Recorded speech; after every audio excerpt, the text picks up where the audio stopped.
દિયોદર તાલુકાના દેલવાડા ગામે નાઇટ ટુર્નામેન્ટનું સમાપન।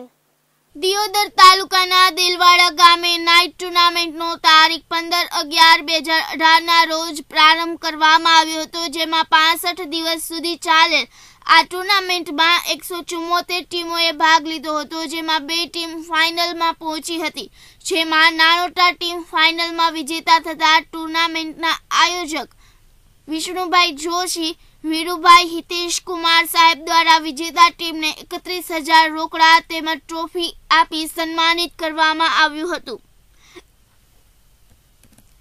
આ ટુર્નામેન્ટમાં ક્રિકેટ રમી રહેલા ખેલાડીઓમાં આનંદ જોવા મળી આવ્યો હતો, જેમાં સમગ્ર મેચમાં કોમેન્ટ્રી સિદ્ધરાજસિંહ વાઘેલા અને અમૃતભાઈ માસ્તર આ ટુર્નામેન્ટનો કાર્યક્રમ સફળ બનાવ્યો હતો। KTV ન્યૂઝ ગુજરાતી સાથે દિલીપસિંહ રાજપૂત, બનાસકાંઠા।